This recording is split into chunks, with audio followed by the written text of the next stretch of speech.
You've probably heard a ton about the electric car revolution, right?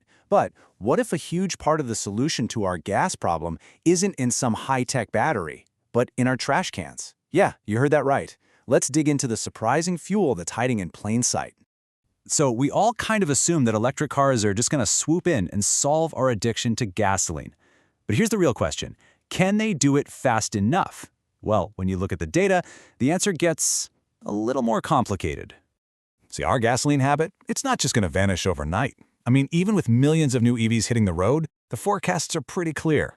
The US is still going to be demanding a massive 135 billion gallons of gasoline a year, all the way out to 2035. And that creates this huge emissions gap that needs a solution like yesterday. All right, so here's the plan for this explainer. First, we'll look at this gasoline gridlock we're stuck in. Then, we'll get into our potential hero, ethanol fuel. After that, we'll see how it literally turns trash into treasure, back it all up with some hard numbers, and finally, be realistic about the hurdles still on the horizon. Let's get into it. Okay, first up, our gasoline gridlock. This is basically the big traffic jam on the road to clean energy. So here's the deal. The whole idea of an emissions gap is absolutely crucial to understand. Just think about it for a second. There are hundreds of millions of gasoline cars on the road right now, and they're not just going to puff out of existence tomorrow, right? This creates this massive gap where we're just going to keep pumping out emissions for decades. It's a gap that even a super fast switch to EVs just can't close all by itself. And that brings us to a potential solution. It's something that's actually been around for a while, but now it's getting a seriously high-tech upgrade. We're talking about ethanol fuel. Okay, before we go any further, let's make sure we're on the same page. Ethanol is a type of biofuel. And what's a biofuel? Well, it's pretty simple. It's any fuel made from biomass, organic stuff. That could be plants and crops or, and this is the important part, even the organic waste from our homes and factories. But here's the thing. Not all biofuels are the same. You've got your conventional kind, made from food crops like corn.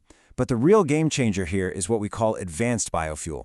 This stuff comes from non-food sources, things like grasses, wood, and most importantly for our story today, municipal solid waste. Yep, our everyday trash. And this is where things get really cool. Let's talk about turning trash into treasure.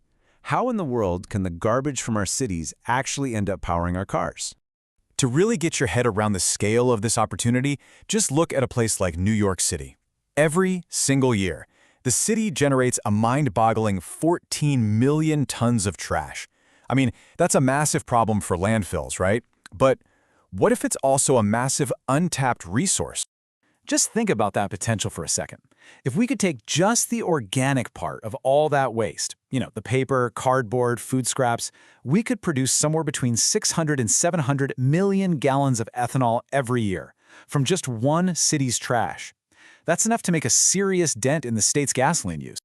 So, how does this magic actually happen? It's a pretty fascinating three-step process.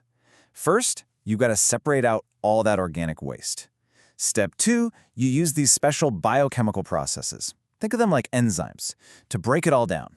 It's kind of like a biological digestion process that turns all those tough fibers into simple sugars. And finally, you take those sugars, ferment them, and distill them into pure high-grade ethanol fuel, from trash to gas tank.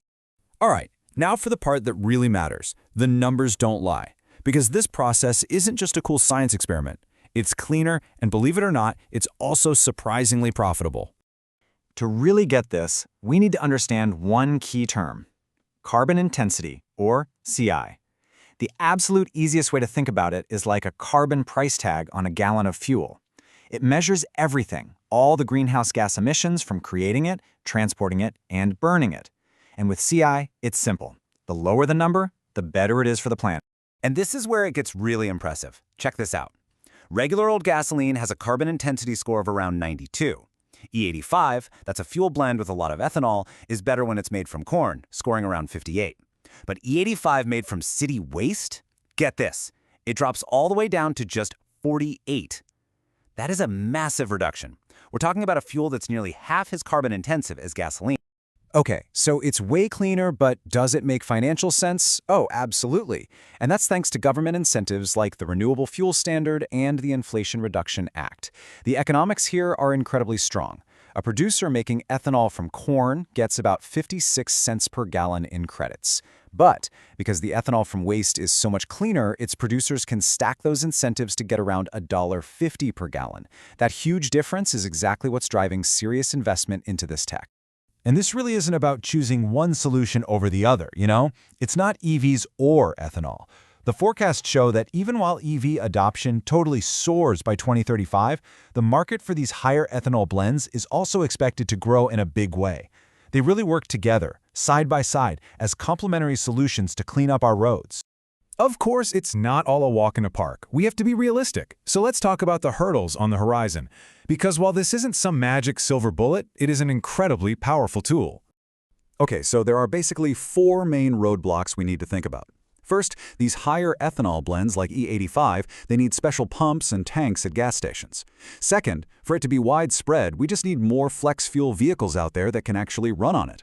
Third, and this is a big one, cities have to get way better at separating organic waste right at the source, in our homes and businesses. And finally, we've got to educate people, build acceptance and demand for this stuff. Now, these are definitely real challenges, but none of them are impossible. With some focused investment and smart planning, we can totally overcome each one.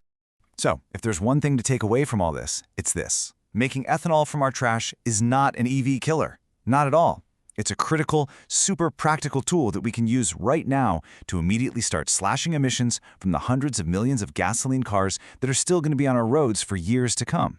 The source material we looked at really sums it up perfectly. Ethanol is that critical, complementary solution. It's the bridge, right? The bridge that helps us get from where we are now, so dependent on fossil fuels, to that fully electric future we're all working toward. And that leaves us with a pretty wild thought, doesn't it? For decades, we've looked at trash and car emissions as 2 separate, massive problems. What if the solution to both has been hiding in the same place this whole time? Thanks so much for joining me for this explainer.